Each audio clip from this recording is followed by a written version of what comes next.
Good afternoon, math scholars. Today's topic is how to tell time to the quarter hour.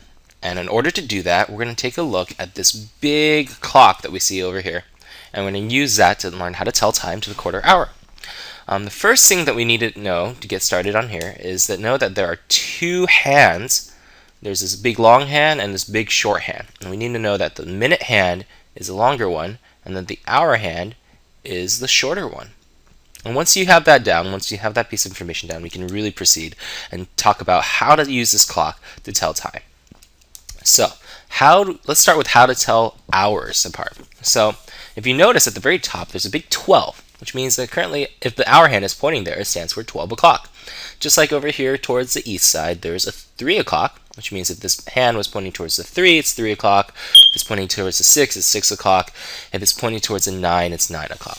Now you may be wondering, what about all the times in between? What about 1 o'clock, 2 o'clock, 4 o'clock, 5 o'clock, all those other times? Well, if you notice that this mark, which stands for 12 o'clock, has another mark over here that's pretty similar. And I think that could be 1 o'clock. And here is 2 o'clock, 3 o'clock we've already talked about, 4 o'clock, 5 o'clock, 6 o'clock we've already talked about, 7 o'clock, 8 o'clock, 9 o'clock we've already talked about, 10, and 11. Those where all the other times are. So if you notice, these major marks on the side, around the outside of the circle of the clock, tell you these numbers from 12 through 1 to all the way back to 11 and back to 12 again for the cycle of a clock. So how do we tell hours? Well, let's take a look at this right here. Now if we notice that this small hand is pointing directly at one of these numbers, it is directly at that time. If it's pointing at 12, it must be 12 o'clock. If it's pointing at 2, it must be 2 o'clock. If it's pointing at 5, well, it must be 5 o'clock. The problem lies in what happens if this hand, as in this example, doesn't directly point towards the 8. It points kind of in between the 7 and the 8. Ooh, that could be a problem. So now here's another piece of skill that we need to know. If it points in between 7 and 8, then it's actually 7 o'clock plus a few more minutes, and that's why the hour hand has moved a little bit to indicate that there's some minutes also that pass beyond 7 o'clock. So really we should just think that it's 7 o'clock plus some more minutes, and we'll talk about what those might be later using the minute hand.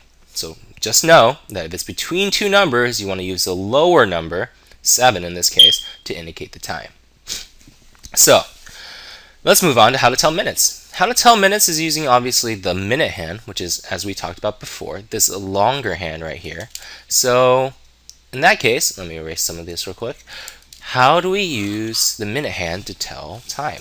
Well, it uses the same 12 through 12 structure that we have for the hour hand, except for right now, we're only going to learn how to tell quarter hours. And what do I mean by that? Well, every hour is 60 minutes long, which means if it's 60 minutes long, a quarter of an hour is 15 minutes, and 2 quarters would be 30 minutes, and another quarter would be 45 minutes. So, let's think about this as a pie.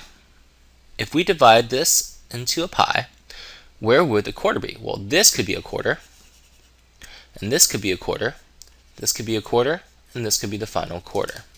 So, after erasing all of that, where do you think the minute hand will point at the quarter hour? Well, if this was a quarter, I would assume that the minute hand points where this big arrow is, at the 3. And for another quarter, for half of an hour, 2 quarters, remember, it will point towards the 6. And for another quarter, it will point towards the 9. So, that should be pretty easy. You can think of this as a pie and dividing it into quarters, or you can think of it as 3 is a quarter hour, 6 is another quarter hour, and 9 is another quarter hour, and finally another quarter hour to get back to a whole hour. So, how does this translate into numbers? Well, if an hour is 60 minutes, then each quarter is a 15-minute interval, which means if our minute hand was pointing at the 3, it would be 15 minutes past the hour. If it was pointing at the 6, it would be 30 minutes past the hour. Now, if it's pointing towards the 9, like we see in our example, it would be 15 minutes, 30 minutes, and then 45 minutes past the hour. So in our example, we've already discovered that it's 7 o'clock plus some minutes that we haven't talked about. And now we're using the minute hand. We can figure out that the minutes are actually 45 minutes. And the way we write this is simple. We write the hour, we write this sign called a colon, and then we write our minutes. And therefore, the time is now 7:45, just like in our example. If you feel like you're ready to move on to the different skills, and I'll see you in the skills section.